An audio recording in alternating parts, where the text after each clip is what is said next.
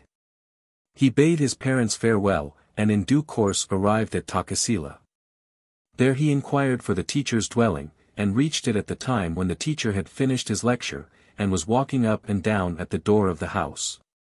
When the lad set eyes upon the teacher, he loosed his shoes, closed his sunshade, and with a respectful greeting stood still where he was. The teacher saw that he was weary, and welcomed the newcomer. The lad ate, and rested a little. Then he returned to the teacher, and stood respectfully by him. Where have you come from? He asked. From Benares. Whose son are you? I am the son of the king of Benares. What brings you here? I come to learn, replied the lad. Well, have you brought a teacher's fee? Or do you wish to attend on me in return for teaching you? I have brought a fee with me, and with this he laid at the teacher's feet his purse of 1,000 pieces. The resident pupils attend on their teacher by day, and at night they learn of him, but they who bring a fee are treated like the eldest sons in his house, and thus they learn. And this teacher, like the rest, gave schooling to the prince on every light and lucky day 133. Thus the young prince was taught. Now one day, he went to bathe along with his teacher. There was an old woman, who had prepared some white seeds, and strewed them out before her. There she sat, watching them. The youth looked upon these white seeds, and desired to eat. He picked up a handful, and ate them. Yon fellow must be hungry, thought she, but she said nothing, and sat silent. Next day the same thing happened at the same time. Again the woman said nothing to him. On the 3rd day, he did it again. Then the old dame cried out, saying, The great teacher is letting his pupils rob me, and uplifting her arms she raised a lamentation. The teacher turned back. 279, What is it, mother? He asked. Master, I have been parching some seeds, and your pupil took a handful and ate them. This he has done today, he did it yesterday, and he did it the day before. Surely he will eat me out of house and home. Don't cry, mother, I will see that you are paid. Oh, I want no payment, master, only teach your pupil not to do it again. See here, then, mother, said he. And he caused 2 lads to take the young fellow by his 2 hands, and smote him thrice upon the back with a bamboo stick, bidding him take care not to do it again. The prince was very angry with his teacher. With a bloodshot glare, he eyed him from his head to foot. The teacher observed how angry he was, and how he eyed him. The youth applied himself to his work, and finished his courses. But the offense he hid away in his heart, and determined to murder his teacher. When the time came for him to go away, he said to him, O my teacher, when I receive the kingdom of Benares, I will send for you.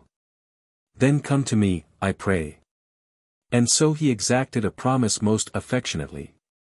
He returned to Benares, and visited his parents, and showed proof of what he had learnt. Said the king, I have lived to see my son again, and while I yet live, I will see the magnificence of his rule. So he made his son king in his stead. When the prince enjoyed the splendor of royalty, he remembered his grudge, and anger rose within him. I will be the death of that fellow, he thought, and sent off a messenger to fetch his teacher. I shall never be able to appease him while he is young, thought the teacher, so he came not. But when the prince's time of rule was half over, he thought he could appease him then. And he came, and stood at the king's door, and sent to say that the teacher from Takasila had arrived. The king was glad, and caused the Brahmin to be led in. Then his anger rose, and his eyes grew bloodshot. He beckoned to those about him. Ha, the place which my teacher struck still hurts me today. He has come here with death written upon his forehead, 280, to die. Today his life must end. And he repeated the first 2 verses. Now I bethink me, for a few poor seeds, in days of yore. You seized me by the arm,